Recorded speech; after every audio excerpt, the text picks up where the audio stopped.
We good? Obviously it's one of those games where it's conference basketball in almost February, right? So like it's gonna be a grind. And I thought we had great effort on Thursday night. I thought our effort for the most part tonight was really good. We just didn't seem to have a lot of flow offensively. Some credit that to Green Bay. I mean, they do that. They were switching between zone and they're switching between man. And they kind of keep you in front, and they don't really give you a whole lot of advantage. So they did a great job of kind of slowing us down, but we were able to figure it out. We were able to get some stops late. We were able to get on the backboards. Enoch had a number of huge offensive rebounds. B-Stone had a couple of huge offensive rebounds. Some of the effort plays that kind of separate winning and losing we made tonight, and I think that was the difference. Coach, you guys shot 36% from the field, and this was a game where Khalil Spur didn't have as much of an impact compared to the other night. How important is it to win a game based on with the contribution of the role players like Brandon Stone and the others? Well, that's what teams are supposed to be about. Like, not everyone's going to go and get 25 every night, and so you got to be able to do the things that are the non-negotiables, which is the defensive effort, the rebounding, trying to take care of the basketball. Those are the things that impact winning and losing. They say, defense decides whether you win or lose, and the offense determines by how much, right? So the other night we defended really well. Our offense was rolling. We won by a lot. Tonight we defended well. Offense wasn't rolling. We won by a little, right? So the defense is really what's key, and we've been trying to preach that all year long. And we haven't always embraced that, but I think these last couple of games, I thought guys have done a really good job of trying to lock down, get the stops that we needed when necessary. There's still room for improvement, as there always is, but it's nice to be able to come off and get 2 wins at home before we go back out on the road. You mentioned some of those flashier plays from like Stone and from others, but 21 for Mike tonight.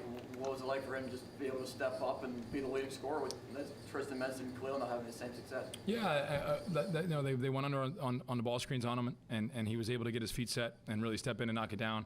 Obviously, that last 3 was huge, but everyone was. And I thought he made some good plays. I thought at times offensively we tried to do some stuff that wasn't there. We were trying to get back on SportsCenter top 10, and I think we might make the not top 10 for a couple of those passes that we made. But again, either way, we were able to get the win, and Mike was huge in that. McGee, started that second half really kind of getting where he wanted to and creating some advantage.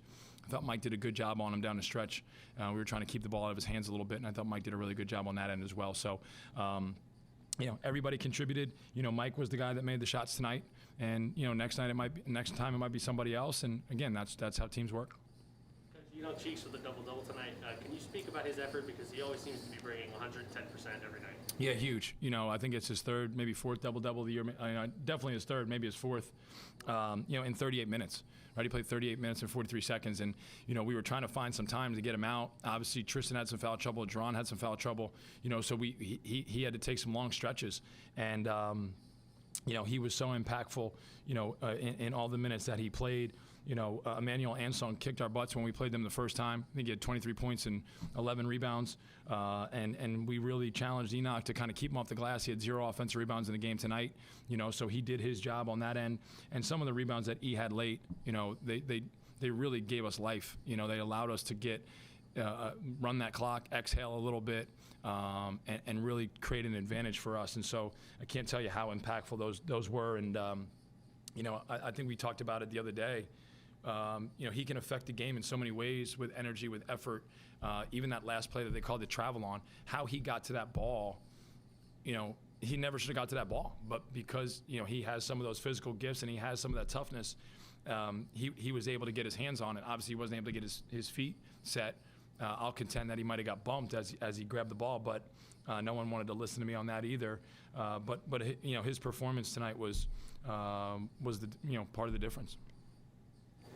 Speaking of Tristan Jeffries, he's got extended minutes this week with Cam Ferris. How's his development been as a true freshman for you? And are you comfortable with him sort of having a role going forward the rest of the way? He's got it. He determines that a little bit, right? Obviously, he's gotten great opportunity here in these last couple of weeks.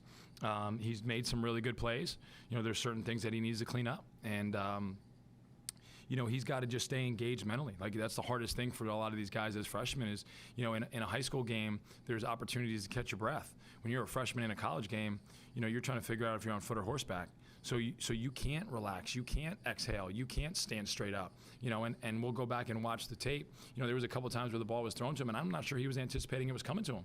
And they weren't the greatest passes, like Mike's pass to him at the end. It didn't hit him square in the hands. But if you're engaged and you're locked in and you're comfortable, you adjust and you keep that ball in front. And so we'll show him that stuff. But that's the biggest challenge, him staying focused day in and day out so that he can contribute. I think when Cam returns, if he can show that he can contribute, that just makes us a stronger team, right? And what he can do and what opportunities he gets, a lot will be how he continues to practice and develop. Second and third chance opportunities really paying dividends. What does that do for team morale in this tight of a game to the final buzzer? Well, sometimes it's the difference, right? We took 14 more shots than they did, and you win the game by 2. Now, they took 12 more free throws than we did, but maybe one of those offensive rebounds, maybe Enoch's rebound in the first half where he got low bridged and still was able to tip it in, maybe that's the difference in the game. And I think when you have guys that are thinking in that regard where whatever the game asks me to do, I'm going to go do because this play right here might be the difference between us getting over the hump or being a little bit short. And so getting on that glass, we've challenged guys to get on that glass. We don't box out great, but guess what? Everyone else doesn't box out great either. So can we try to take advantage? And with Enoch, with Khalil, with Brandon, even Matt, Justin, those guys, when they go to the glass, good things happen for us. And again, you saw some of that tonight. You have members of the 1982 team here tonight, the first team to make the NCAA tournament for the program. It's also the first time you guys won consecutive games in the Horizon League. How much are you hoping as you enter this new world in this conference that this can be the start of the program ascending in the Horizon? Yeah, I mean, those guys kind of put Robert Morris on the map from a championship perspective. And, we've had 9, conference tournament championships since then. And, we want to get a 10th.